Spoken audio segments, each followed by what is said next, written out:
Breaking news, nayebi ke boza ebele, bozozela proverbe 30-30.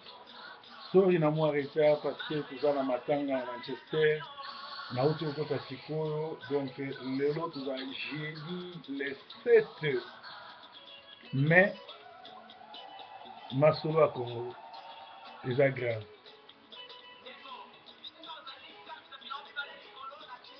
Merci na bao nyonso babengi, merci na bao bozofinga, merci na bao bozopambola, merci na bao bokomi elengi ya émission yango wana. Proverbe 30-30 aza moko ya bapasteur oyo bazalaka na dialogue na bandimi. Naza moko ya le seul pasteur oyo na sololaka na bandimi na dialogue na bango, nayokaka bino, bobengaka nga, bosololaka na nga, bolelaka, topartageaka, bogangelaka ngai, bosutenaka ngai, bofingaka ngai, bolingaka ngai. C'est comme ça un homme de Dieu. Même nkolo Yesu ye moko azalaki ndenge wana na époque na ye, kosolola na batu ya époque na ye, kosolola na bandimi, kozala toujours en contact na bango pour na bien na bango. Alors merci mingi na bino nyonso na ba message na bino, merci mingi na nyonso bozosala, nzambe aleka na kopambola bino, toza na bino ensemble. Alors tobandi dossier ya breaking news ya lelo na dossier église, eza ya koyinda, eza grave, na pesi nzambe merci parce que nazo travailler nga mon côté, nazo so ba coup de fil à France, à Belgique, Hollande, un peu partout pe tozo leka awa live na www.softkins.com. Alors toza pe na website na biso www.sentinelrdcongo.com. Donc toza na Softkins TV où ils vont mettre partie à Canada, donc toleka chaque jour. Na 10h à Canada, je crois, à 15h. Et puis, tous les à 19h, il y a 14h à Canada, à 19h. Tous les Karassou, je crois, na 1h, il y a Poto. Puis, tous les Karassou, na 4h du matin, il y a Poto. Donc, so, vous avez biso, biso live na Internet, mais sinon, tout ça, awa, na Facebook, il y a Didier Forme, Songo, bokozwa pe ba news surtout comme beaucoup kokende na website na biso. To bandi na basango église, tomoni Marcel Mwamba oyo bakangi na mwasi ya mondimi na ye na kombo ya Omar, azobondela pote Omar alungola video oyo, azolela, babengi meme ikanga, babengi bato ebele, bazolinga to négocier, mais proverbe a négociaka te, proverbe alingaka bato bayambola, baleka na témoignage, basenga pardon, tobondela mpona bango. Alors balobi Marcel Mwamba azalaka malamu, mais moto abebisi ye mingi ezali ntango akangami na Pauline Fumu na mobali na ye. Pauline Fumu tobengaka ye mama Sakina, mobali na ye tobengaka ye bongo papa Mosekonzo. Ba efumu nde babebisi ye na milimo ya mabe, bakotisi ye na baloge mpe bapesi ye milimo ya kosengana mbongo mpe milimo ya kindumba. Alors frère, naza ennemi na yo te, obungi nzela opengwe, nazali responsable na bino, mokonzi ya bapaster nyonso ya diaspora, mandaté par Dieu nakoki kobondela mpo na yo, parce que eza trop grave mpona kabi yo na satana mpe nakangi yo mabondeli, c'est-à-dire nzambe akoyoka ata kolela no moko te. Soki tembe ebondela, nzambe ayanola yo na mwasi nde totala, parce que bino boyebi ke nga naluki problème na bino te, motu bosali mabe nde aye kolela epa na ngai, nga napesi ye solution, mais bobandi kofinga nga mpe bozotinda bafanatike na bino bafinga nga, mpe bino bafanatike soki boyebi likambo te bokotaka yango te. Témoignage ya mutu akokanga pasteur na mwasi na ye, lere apesa ye 500 livres bozalaki te, lere bakutani na pasteur abengani ye bozalaki te, pourquoi bozokota masolo wana? Donc boza vraiment baoyo bokenda lifelo, parce que bozoko tambola pe ko soutenir ministère ya bato mabe. Alors mutu moko atunaki ngai, pasteur signe wana eza nini? Signe oyo omoni ezali montre ndenge tutanga awa esala signe, eza te ke batiaki nga mbeli ou bien te, parce que eza na baseur be 4 batunaki nga, eza signe oyo awa. Alors ezali pour explication tozoleka na TV, soki botuni question faut to expliquer bino. Breaking news alelo tobandi na église Aaron Kimbati oyo bobengaka prophète na Londres, azali mosali na nzambe ya lokuta, azali prophète ya lokuta, asali badega ebele, atonda songisongi mpe likambo oyo nazoloba nga nazokosela moto likambo te, bokende epai ya Tony oyo azali diacre na ye, Tony aza diacre na ye oyo akendaka kotongela ndako na Angola. Alors tango Tony akenda kotongela Aaron Kimbati ndako oyo tobengaka les cocotiers to les palmiers, Aaron atika kosala intérim na mwasi ya Tony baza diacre na ye. Preuve abotisi mwasi ya Tony. Bozo mwana wana bomona eza elongi ya Aaron. Pe soki tembe bozo ba DNN ya mwana wana bosala bomona ke azali mwana ya Aaron. Alors tete mwasi ya Aaron aza samboul, me bato ebele na kati église bayebi yango. Botuna ba fils, botuna ba Jean René, botuna bato nyonso tout baza kuna botuna ba René bayebi yango, me bazo bomba parce que la plupart ya église Aaron eza dirigé na bandoki oyo bazalaka koluka na Afrique du Sud. Alors Tony eloko nga na kosenga na yo lero ozokende na Luanda kotonga ndako ya Aaron, botola mikanda change yango ekoma yo parce que Aaron apesi mwasi no zemi mpe baboti mwana. Donc bokende ovérifie bokomona proverbe akosaka likambo moko te na nga na jalousie na mutu wana te, nazoba makambo solo. Botala elongi ya mwana, botala elongi ya Aaron, tete fongola miso. Alors Kimbati bolongola yango bato nyonso bopesa bana na kati église na kombo ya Aaron Kimbati bolongola bakombo wana parce que bana wana abimaka na bango na butu mpe boluka basali na nzambe mosusu babondela mpona bana wana.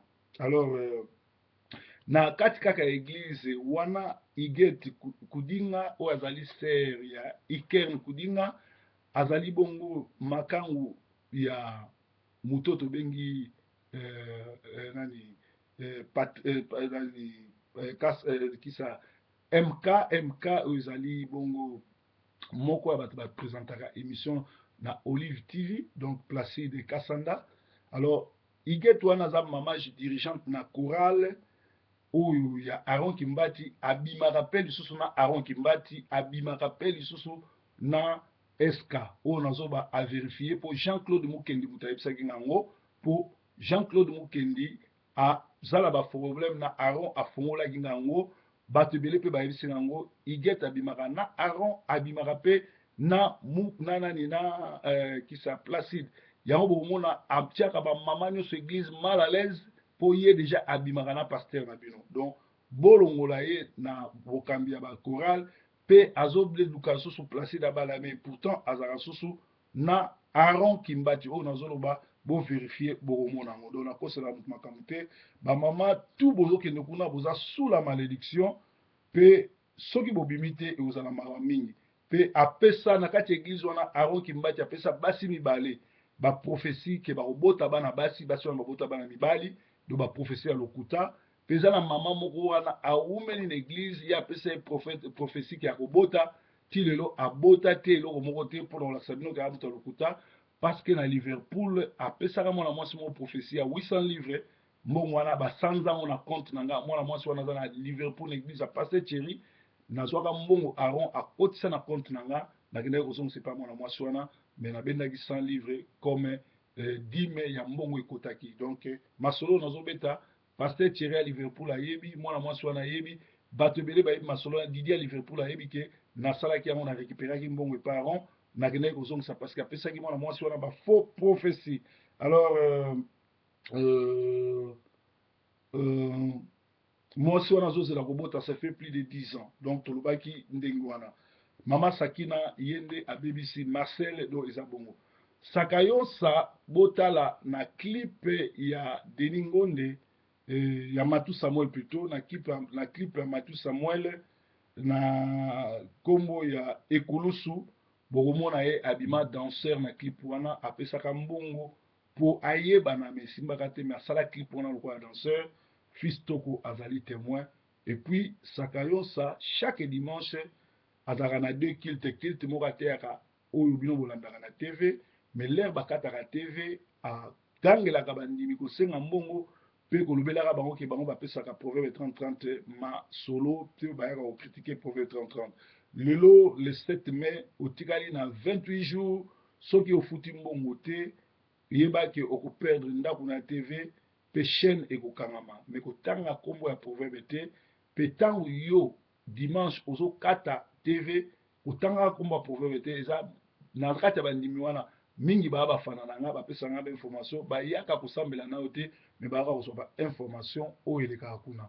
Donc oyo nalobaki ezali ndenge wana Alors tozali toujours kaka na kati ya dossier lelo ozala mwa breaking news ya kitoko toza toujours na église po tobandi na église avant tokota na Congo na 2 Timothée 2 banda na 1 tina 10 nkolo Yesu azoloba que ba ministère ya ba pharisien ezali kotungisa bana na Nzambe pe Bible ezoyebisa biso lisusu na Jean 1 banda na 8 na 44 bomona que Jésus Christ azalaki lumbe mwete na ba pharisien.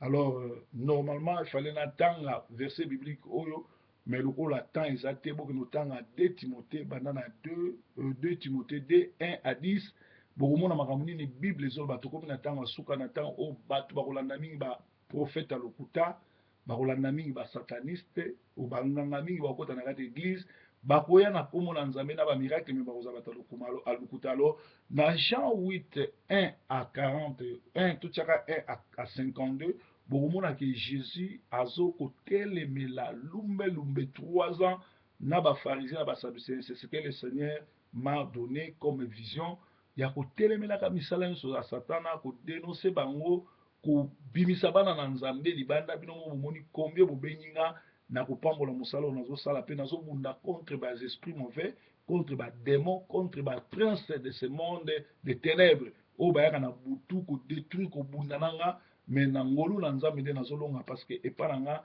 natia makila ya Yesu eprotegeaka nga aya na butu ekoki kosimba te. Papa nyonso azosala bien kokanga biso ba faux pasteur papa moko akomeli nga bi papa ozosala biso bien ozokangela biso ba faux pasteur oyo baenvoûté oyo mpe na bafanatike babanda ofinga yo me kolandaka bango te biso bapasteur biso bandimi tomesani na mateya na yo tozelaka yo mpo yo ozobela biso verité nga nabala me mwasi aza interprète chez le cocotier ayebisaka nga lelo koya te mpo na likambo nini mutu moko akomeli nga bi ye abala mwasi nazalaka interprète chez le cocotier aron toujours me mokolo mosusu parce que baza na bandako mibale mwasi ya libala azobisa mobali nde koya na ndako te lelo na oyamba bapaya alors ayebi te bakenda kosala nini mazosipsone ondire mwasi na bimaka na bapaster mpo abenganaka na ndako aya te. Donc makambo ezoyoka na église bakangi bavie ya bato bazodirige basi ya bato bazoboma mabala ya bato bazoyebisa bango bosala boye bakangi bango na kisi mpona kobebisa bamabala ya bato. Alors na Irlande pasteur Remba alias Apolosa aswani na frère oyo areklamaki mwana na mwasi ya frère mosusu basambelaka na ye. Alors pasteur Remba Apolosa ye moko abandi kokangela frère wana alobi atika makelele parce que mwana wana oyo aser wana église ye moko nde aza tata mwana wana kokamwa oyo église to kinzamizami. Donc mwasi ya libala abotana mobali wana me pasteur na vice pasteur bazowelela mwasi ya libala ke bango bato babotisi ezoleka na Irlande botu na Remba oyo ya ers azali bongo moko ya bapolosa akoyebisa bino ce qui se passe na vie na ye. Donc Marcel na mwasi na ye bazobondela frère wana asina alobaki yango tu bosambelaka kuna boza deja na kati ya lifelo boluka Nzambe bato tu bosambela epa Marcel boza na kati ya lifelo soki likambo oyo efungoli bino miso te etali bino oyo tolobi toya na posa bolanda biso te me toya na posa boluka Nzambe ozala bongo. Gisèle Lendi suite et fin ya bamakoma ser moko azoyemba na baclipe alobi Nzambe atindi ye alataka lokola arc-en-ciel alataka lokola travesti. Donc alobi azali ser en Christ mais aza ser en Christ te aza na misala mabe suite et fin ya bamakoma ndenge kaka bamakoma babandaki ndenge ya abandi na ndenge ya kosuka boyokaka banzembo na ye te mpo aza mosali ya lokuta escroc ya mobali mpo abongwana il faut kotrake mwasi na ye mpo mobali tu oyo aza escroc soki mwasi na ye aza complice na ye eza mpasi mpo atika mosala wana mwasi na ye soki aza sauve nde akosauve mobali. Nakoexplike bino na fin ya mateya na biso to na fin ya lisolo to ya breaking news ya lelo tokoti na masolo ya Congo ezali un Congolais a érigé un micro barrage hydroélectrique en plein cœur de Kikwit. So botali na Facebook nanga Didier Forme songo bomo nango na partager que un Congolais à aux États-Unis aye na ba moyen de bord kosala barrage hydroélectrique na Kikwit. Soki bato ya Kikwit bato ya Palu bato baza na pouvoir ba mozitu soki vraiment bozali na motema kosunga Congo mbongo boyibi na Congo bopesa frère wana alimenter courant wana ekoma na bandako nyonso na Kikwit, pourquoi pas na Gungu, pourquoi pas na Idiofa, pourquoi pas na Bulungu na Lusanga mpona koéclairer ba sous-région na biso na kuna. Alors Kimbuta oyo azali gouverneur ya ville ya Kinshasa atikali le seul vrai fournisseur ya drogue na Kanambe. Donc bango mibale baza na amitié makasi po basala fan club ya Badiambé. Alors ma souci oyo Kabila aza nango ndenge ba fausse commune efundi ye ndenge aza na ba pression makambo nyonso Kimbuta mutu afournisaka ye drogue soki bameli balangwe bazobeta nzembo ya Vadio Mambenga namelaka yango mpe na lango yango na ntina wana ba information tozwi à partir de Kinshasa. Kagame Museveni na Israël ont reçu de bazwi ba millions ebele pour na installer ba juif éthiopien na Congo. Donc bazo ko sala bongo ba terre oya Kivu côté ba bomi ba juif côté ba bomi ba congolais ba zui mbongo ebele na ba juif ba refouler ba juif éthiopien o baza kuna po ba ko s'installer côté wana pe ba pesa ba congolais ba rwandais mingi ba passeport congolais bazo senga bango bazonga po ba ke vanda côté kuna, c'est-à-dire balkanisation ici côté na dernière phase tina oyo batiaki rwandais Kanambe pe tina oyo azolinga kolongwa na pouvoir te po asisa mosala na bango oyo bayokanaki. Alors ancien conseiller fédéral monsieur un ancien conseiller fédéral suisse monsieur Pascal Couchepin ayant séjourné au Congo dénonce le non-état et les projets de balkanisation du Congo. Fausse commune ya Kimwenza vidéo eza na Facebook ya Didier Forme ba ONG ba révélé pe ba fundi ke ba fausse commune ezali ebele. Le Rwanda et l'Ouganda envahissent encore le Congo tout simplement pour sauver les accords de l'Emera. Plus de 300 soldats rwandais tués à Mwanda. Félicitations à ba Congolais, mais ne mwananse mi un traître c'était. Nangongo nazo bisabino bandeko nanga kota Mwanda kuna ba Congolais ba dasuki mabe ba kufi pe belé ba bomi pe ba soldats rwandais ebele. Na Kinshasa bazo biloko mote po bazo banga bazo ngate bato Kinshasa ba ebake kota Mwanda kuna kutu ba Congolais ba oboma ba rwandais. Alors ne mwananse ne o alobi ki azali député ya côté ya ba Congo azo biloko mote po aza kolabo bato ba Congo botuna ni mwananse ne pourquoi azo dénoncer occupation anate, pourquoi azo dénoncer ba massacre o ezo salama na Congo te. Donc félicitations na ba Congo, félicitations na esprit en fumu kimbangu ya mfumu Yesu ndenge zo protéger bino to bunda ndenge wana. Na baba nani règne na Burundi, il y a une grande confusion qui règne. L'armée est avec le peuple et la police est avec le président qui veut changer la constitution. Dans la Burundi, kuneza yeke benda bika armée eza sima peuple pe police eza sima président. Et loko tozo senga na commandant ya armée congolaise ngwana bozala sima peuple pour na soulèvement populaire to benga na ba Rwandais pe to sisa lisolo ya ba tuti oyo ba uta Yemen pe ba leka par Éthiopie baza même pas ba Rwandais. Bokoyo kango calamité. Alors vendus comme des esclaves aux Antilles, des Congolais se retrouvent en Martinique. Ils en ont des Congolais qui sont bango na Kinshasa comme esclaves parce que bazo teka bana bazo somba ba Congolais net esclaves ko teka bango lelo bazo telengana na Martinique. Folie des extrémistes Tutsi au Congo. Les crimes les plus abominables sur le peuple congolais par les milices rwandais, Tutsi, rwandais de l'AFDL, RCD, MLC, CNDP, M23, AFD, NALU et consorts, faudrait-il vraiment en parler?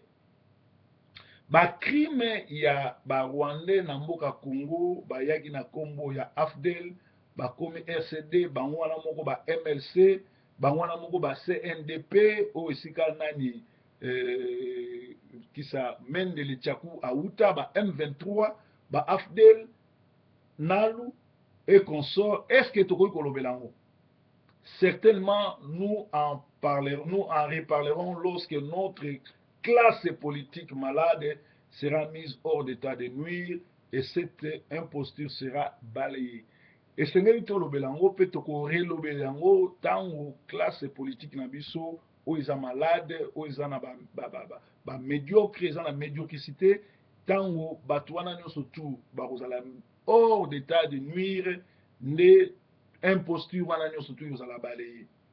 Si les extrémistes Tutsi voudraient remettre en cause la charte de l'Union africaine, dans son article 4 alinéa B, qui consacre le respect des frontières existant déjà au moment de l'accession de chaque pays à son indépendance, alors il va falloir non seulement remettre en question leur présence au Rwanda et les frontières rwandaises, et nous verrons si les extrémistes tutsis rwandais pourront accepter ou réintégrer au Yémen ou en Éthiopie d'où ils sont sortis. Soki lelo ba extrémistes rwandais bazoboya ko respecter charte ya ONU oyo na article yango 4 alinéa B ezoloba ke ba pays nyonso to ezwa indépendance faut respecter ba frontière nango. Alors bango futo zongisa bango bazonga na Yemen côté ba uta na Éthiopie parce que baza ba rwandais te bayambaka bango na nani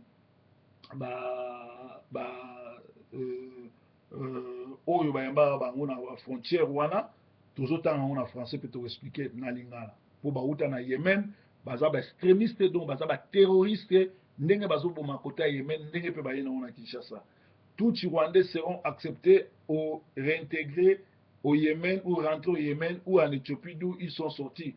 Kagame et ses frères semblent oublier complètement leur origine. Ils ont été accueillis par les Toua et les Hutus. Kagame naba ndekone nyoso ba extrémiste Hutu bazo bosana ke ba uta Yémen pe Éthiopie ba ya awa do baza même pas africain ba ya awa na Afrique na Rwanda ba yambaka bango na ba Toua pe na ba Hutu.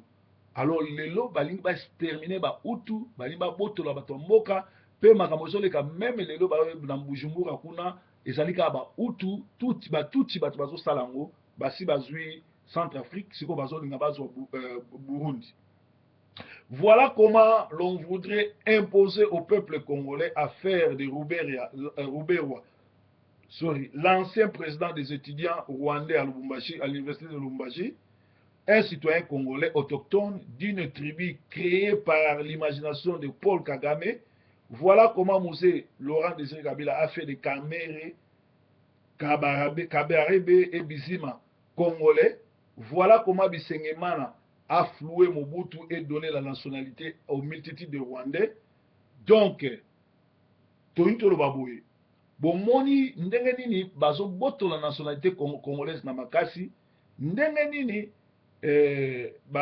balingi comme ça Rouberois ou azalaki président ya ba étudiant rwandais na Lubumbashi, pe James Kabarebe, Bizima Karara, Kamere, Kengo, Batwana no surtout, Nani, Mouze Kabila, P. Bisengemana, apesa bango nationalité congolaise nanko. Alors il faut tout le bas, non, Batwana bazaba extrémiste, baba congolais, baba tuba bomi mingi. Il faut tout le bas, non, to kanga bango, to sukisa makamna bango. Alors en Angleterre, Didier Malundama, un grand combattant, a zobimisa liste, il y a 425 collabos, oyo bazana katia combat. Jean-René atika komela diamba parce que convocation to zuite pe pasteur Sakayon Sabotolier moi si pe moi ça peut 100 mètres atika ça ba discours ezangatina bana mingi ba comprendre que basi na bango ba koma ko bimana ba bana mingi ba comprendre que basi na bango bimana ba pasteur yango ba koma ko batama na sima ya quit. Alors nazwi ba message ebele na ba kolo ebele nzaba pambola biso tokoti na société tokeba na bana na biso bazobala bikolo et toyebi te so bikolo bamoneli biso to biso bato abandone bana po bakota na kobalaka bikolo oyo lobi tokokontrole bango te. Alors bana wana babotama awa to bayaki bana mike eza malamu bakoki kobala n'importe qui mais soki bana nyonso bakoki kokende na bikolo c'est-à-dire biso tofongoli miso te mpe tozobatela bana na biso te. Et puis awa na Manchester bauti kopesa biso kombo ya mutu oyo mobali kombo ya mutu azalaka na nini azalaka kombo ya mutu azalaka na Salford na kombo ya Freddy Mukanga. Freddy Mukanga aza na mwana na ye na ndako ya mwasi, mwana wana akoki age ya libala, me papa oyo Freddy na mwasi na ye bazali ba mari de nuit ya mwana wana, baza na kindoki bazofrene mwana wana bala. Bo ndimela nga libala liboso basengaki mobali 12 000 mobali atuli mwisi ya mibale mwana mwasi azwi fiancé mobali basombi ba voile ba louer ba salle ba pesi ba invitation libala ekosalama te tout simplement mobali akimi po basengi 5 000. Alors mwana wana tozosenga na ye lokola papa na bango akoma mari de nuit na ye mwana ayusa mobali na ye ngai proverbe na pesi ye droit bakende kovanda parce que baza mobali ayaki po abala papa azolinga mobali c'était po papa mama wana azoyebisa mwana wana ke mbongo na bino na bilamba boya opesa ngango na cimetière, c'est-à-dire bazoyebisa garçon na babala na te mais biso tolobi fo babala na po balingani pe bana na biso bazolinga lisusu mabala te po bozosengaka mbongo ebele yango bakomi kokende na bikolo. Alors mwana wana papa na bino akomi so mari de nuit ngai proverbe na pesi permission obala mobile na yo toki boboti nde akoki kopesa mbongo ya libala po mbongo ya libala ayaki nango papa na bino alingi kozwa yango te. Donc biso topesi ordre obala okontinue parce que papa na bino aza na misala mabe mpe tosengi na papa wana abenga biso aza bapasteur soki aza na milimo mabe lokola auta nango na kata kokombe tokobondela mpo na ye to libere ye ekozala malamu. Tala ndenge bana na biso bakomi kokima mpo bokomi kosenga bamabala ba 5 000 ba 20 000 yango wana bana bakomi kokenda nzela ya mokuse donc eza mawa mingi bongo.